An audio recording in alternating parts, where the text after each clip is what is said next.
మామిడిపళ్ళ రుచులే కాదు, కపిల్ వారి 30 సంవత్సరాల నాణ్యత మరియు నమ్మకం. నాకు ఆల్రెడీ ఒక టాక్ ఉంది మేడం, బాగా లేట్ రాస్తాను. నీ బుల్లెట్ బండకి వచ్చే తపాడు గుడు గుడు గుడు గుడుగని రాసిన ప్రతిదీ కూడా మిలియన్స్ లో వెళ్తుంది. మంచి మాటలు చెప్తే సొసైటీకి నచ్చదు. నువ్వు ఈ లోకంలో లేనలేవే అని చాలా మందికి సిల్వర్ బటన్లు, గోల్డ్ బటన్లు ఇచ్చినా కానీ నాకు ఈ బటన్ లేదు.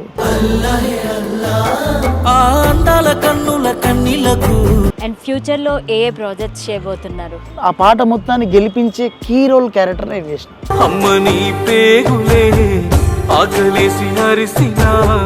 ఒక పెద్ద సినిమాలో యాక్ట్ చేయమని ఆఫర్ వస్తే యాక్ట్ చేస్తారా? ఇప్పుడు నన్ను ఆదరించండి, ఇది నాది. రాసుంటే నారాటలో సీత నేను కూడా మేస్త్రి అయిటో. నేను అన్ని పర్ఫెక్ట్గా ఉండాలనే అనే తపన ఉంటుంది మేడం నాకు.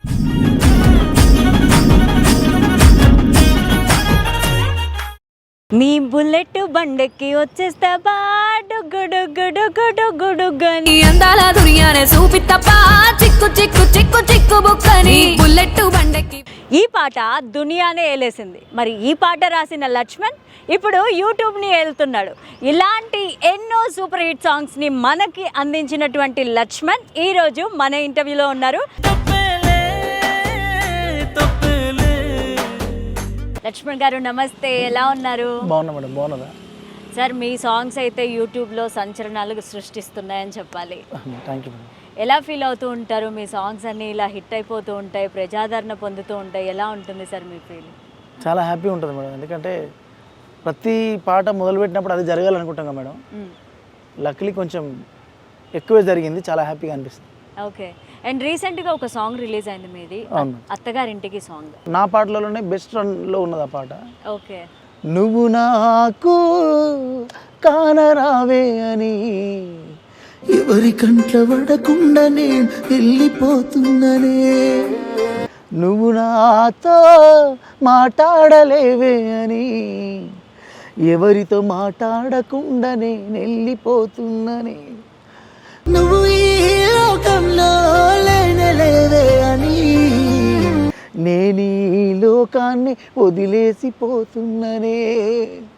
అండ్ మీరు బుల్లెట్ బండి సాంగ్ రాసినప్పుడు అనుకున్నారా మీరు అంత రీచ్ వస్తుంది, అంత సూపర్ డూపర్ హిట్ అవుతుంది అని అనుకున్నారా? 100% సక్సెస్ అని మాత్రం అనుకున్నా మేడం. అంటే ఎంత సక్సెస్ అంటే 50 మిలియన్లు పక్కా అనే నమ్మకం ఉంది నాకు. అది లక్కీలీ 500 దగ్గర ఉంది.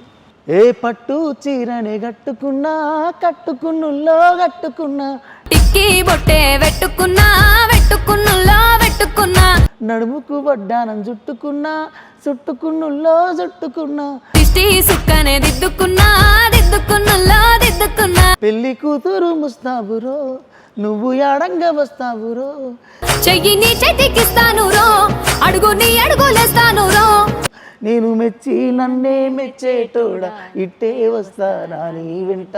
మీరు అల్లాహే అల్లా సాంగ్ రాశారు, పాడారు కూడా. సో అది కూడా చాలా మిలియన్ వ్యూస్ పోయింది. అవును. కన్నులే చూసినానే నీ అందాన్ని చూసి ప్రేమించలేదే, మనసునే చూసినానే నీ మనసులో నా చోటు నోచలేదే, సురుమా పెట్టిన కన్నులతో నన్ను చూసే రోజు, ఎర్రగా పండిన పేదాలతో నన్ను పిలిచే రోజు, హేదు ఆమిల్ జై వఫా హేతో అల్లాహే అల్లా, ఆ అందాల కన్నుల కన్నీళ్ళకి అల్లాహే అల్లా, నేను కారణమవ్వను ఏ జన్మకి అల్లాహే అల్లా. ఆ అందాల పెదవుల చిరునవ్వుకు. మీకు విలేజ్ నేటివిటీ అవే కాకుండా మూవీ అవకాశాలు అవేమన్నా వచ్చాయా? మూవీస్లో ఏమన్నా రాసారా ఇప్పటి వరకు? టైం వస్తే కానీ రాదంటారు కదా. అవును. సో అట్లా ఒక పెద్ద స్టార్కి అంటే ఇంక చాలు ఈ జన్మకు అనుకున్న స్టార్కి లాస్ట్. మీ పేరెంట్స్ కష్టాలు కానీ మీ ఇంట్లో కష్టాలు కానీ చూసి ఎప్పుడన్నా సాంగ్ రాయాలి అనిపించిందా? తల్లి లచ్చులని ఒక పాట ఉంటుంది, అది చాలా మందికి చాలా ఇష్టం. అది ఆ పాట అంటే బాగా రీచ్ అవుద్ది అనుకున్నా, అవ్వలేదు. అది నాన్న కొట్టినా అవ్వదిట్టినా కడుపు నిండా బువ్వ పెట్టి పొట్టలేసుకొని పండుకున్నవి, కంటి నిండైనా నిద్రపోలేదే మా కంట నీరు జారకుండా జోల పాట పాడుకున్నవి. అమ్మ నీ పేగులే ఆకలేసి అరిసినా సెల్లెలి ఆకలికి పాలనిస్తివే. అమ్మ నీ సేతులే బుగ్గలొచ్చి పలిగినా అత్తవెట్టె పోరుకు కలువారవడితివే.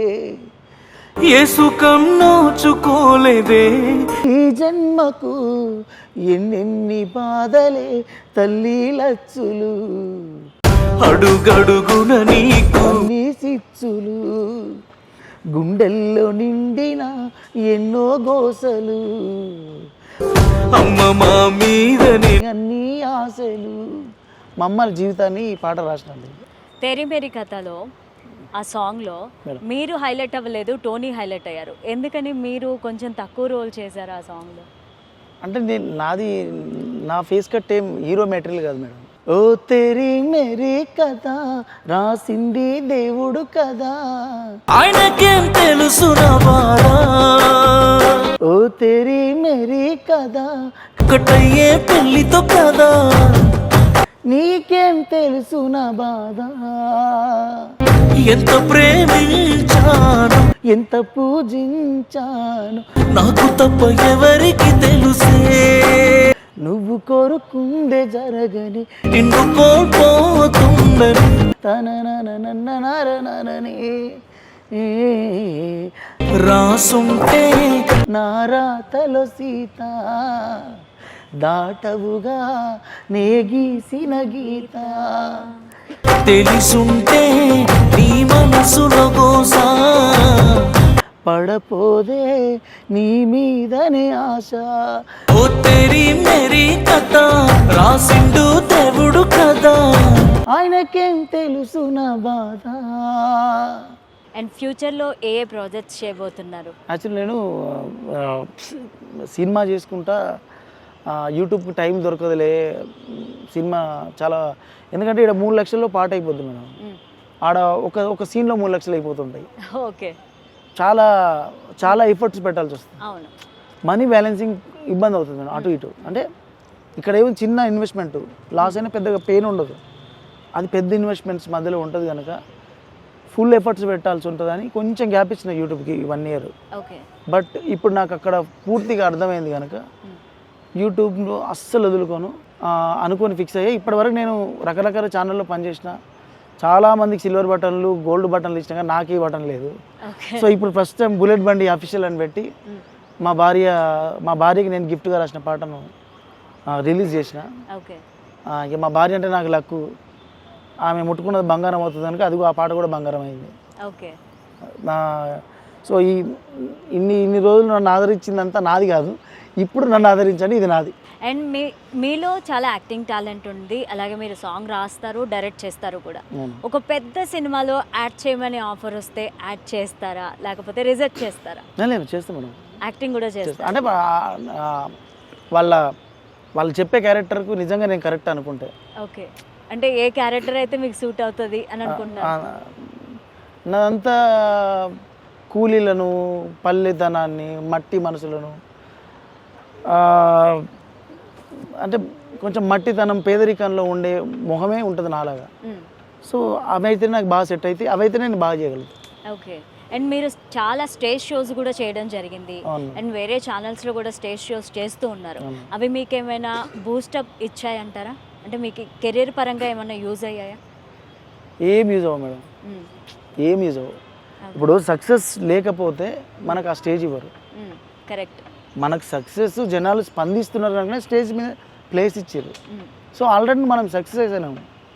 సో నీకు అవకాశం అటు నుంచే కాదు, అసలు ఆ స్టేజ్ అవకాశం వచ్చింది మనకు. ఓకే. అక్కడ నుంచి ఏం ఉండదు, వాస్తవానికి ఎవరికి ఏం ఉండదు, ఉంటుందనే భ్రమలో ఉంటాం మనం అంతే. అండ్ మీ పాటల్లో మీరు స్టార్ట్ చేసినప్పటి నుంచి ఇప్పటి వరకు పదాలలో ఏమన్నా చేంజెస్ వచ్చాయా? అంటే మీరు వాడే భాషలో, అక్షరాల్లో ఏమన్నా చేంజెస్ వచ్చాయా? కొత్తగా వాడడం ట్రై చేస్తున్నారా వాడడానికి? చేస్తున్నా మేడం. అంటే యాక్చువల్లీ పదాలలో ఏముండదు మేడం, ఎందుకంటే ఇప్పుడు ఫోక్ ఇండస్ట్రీ ఇందాక మీరు చెప్పారు సాహిత్యం ఇంపార్టెంట్ మనిషికి హార్ట్ టచ్ అవ్వడానికి అని చెప్పి. అంతే మేడం. సో ఏమన్నా చేంజెస్ చేశారా పాటలో? కొత్తదనం ఏమన్నా తీసుకొస్తున్నారా? తీసుకొస్తున్నాం మేడం. ముందు వచ్చే ఆల్బమ్స్ అన్నీ పక్కా సౌండ్ పరంగా వర్డ్స్ పరంగా డిఫరెంట్ ఉంటాయి.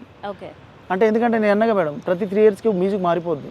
అవును. సో రానున్న 3 ఇయర్స్కి నేను మ్యూజిక్ రెడీ చేసి పెట్టుకున్నాను. ఓకే. సో అది మీరు వింటారు, అవి చాలా స్పెషల్గా ఫ్రెష్గా ఉంటాయి. ఇట్లా కూడా ఉంటాయి ఆ పాటలు అన్నట్టు ఉంటాయి. ఓకే.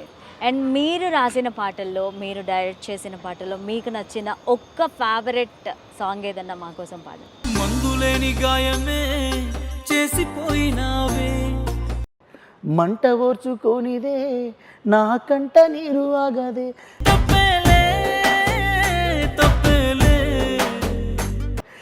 ఈ రోజుల్లో ప్రాణంగా ప్రేమించ తప్పంత నాదేలే, తప్పేలే తప్పేలే, నా జన్మంతా నీచెంత అనుకున్న తప్పంత నాదేలే, అందరిలాగే నేను నిన్ను ప్రేమించానే, అందరిలాగే నువ్వు నన్ను ఓడించావి, అందరిలాగే నేను నిన్ను కోరుకోనే, బాగుండాలమ్మా నువ్వు ఎవరితో ఉన్నా ఈ బాధే చాలమ్మా, బ్రతికేస్తా ఈ జన్మ, బాగుండాలమ్మా నువ్వు ఎవరితో ఉన్నా, ఈ బాధే చాలమ్మా, బ్రతికేస్తా ఈ జన్మ. మీరు ఇచ్చే మెసేజ్ ఎలా ఉంటుందంటే, ఈ రోజుల్లో ఉన్న లవ్ ఎలా ఉంటుందంటే, నా నుంచి దూరంగా ఉంటే సంథింగ్ నిన్నేదో చేసేస్తా అన్నట్టు ఇప్పుడున్న యూత్ ఉంది. మీరు ఈ జనరేషన్కి సూపర్ మెసేజ్ అయితే ఇస్తారు. నువ్వు ఎక్కడున్నా బాగుండాలి. మీరు చెప్పాను ఇందాక చెప్పాను కదా మేడం, యాక్చువల్లీ పాట అనేది ఎంటర్టైన్మెంట్లో మెసేజ్ లేయర్ ఉంటే వింటారు. అవును అవును. టోటల్ మెసేజ్లోనే నువ్వు ఎంటర్టైన్మెంట్ అవ్వరు. సో అందుకనే చూడండి, అందులో బాగు కోరుకోవడం ఒక సందేశాన్ని అవును ఎంటర్టైనింగ్ యూత్ వినే విధంగా నా పాటల ద్వారా చెప్తూ ఉంటాను నేను. Okay madam. నైస్ అండి. థ్యాంక్ యూ సో మచ్ వచ్చి ఇంటర్వ్యూ ఇచ్చి ఇంత టైం స్పెండ్ చేసినందుకు thank you so much. And మిమ్మల్ని అభిమానించే ప్రేక్షకులకి మీరేం చెప్పాలనుకుంటున్నారు, మీ ఫ్యాన్స్కి? నేను సారీ చెప్పాలనుకుంటున్నాను నా ఫ్యాన్స్కి. ఎందుకంటే నేను వాళ్ళని చాలా మిస్ అయినా. సినిమా చేద్దామనే పని పెట్టుకున్నప్పటి నుంచి వాళ్ళని నేను చాలా మిస్ అయినా, వాళ్ళకి నేను చాలా దూరం అయినా. నా పాటలు వస్తలేవని మా ఇంటికి వచ్చి నన్ను తిట్టిన వాళ్ళు ఉన్నారు. ఓకే. మొహం పట్టుకొని తిట్టారు మేడం. వాళ్ళు తిట్టినాకనే ప్రామిస్ ఈరోజు ఇంటర్వ్యూ వరకు వచ్చినంటే మా ఇంటికి వచ్చి కొంతమంది తిట్టిరు నన్ను, నువ్వు పాటలు ఎందుకు మానేసినావు అని. ఓకే. ఆ రోజు నేను డిసైడ్ అయినా, నన్ను ఇంత ప్రేమిస్తున్నారు, నా ఇంటి వరకు వచ్చి అడుగుతున్నారు నా పాటను వాళ్ళు మిస్ అవుతున్నారని. సో ఇంకా వాళ్ళని నేను మిస్ అవ్వదలుచుకోలే. సినిమా చేసినా కూడా 100% వాళ్ళ కోసం ప్రతి 3 monthsకు ఆల్బమ్ చేస్తూనే ఉంటా, వాళ్ళని ఎంటర్టైన్ చేస్తూనే ఉంటా. వాళ్ళకి ఏం కావాలో నాకు తెలుసు, వాళ్ళకి ఏం కావాలో అది ఇస్తే వాళ్ళు నాకు ఎంత ఇస్తారో నాకు తెలుసు. వాళ్ళకు ఈ జన్మాంతరం నేను రుణపడి ఉంటా. Thank you so much Lakshman. Thank you so much.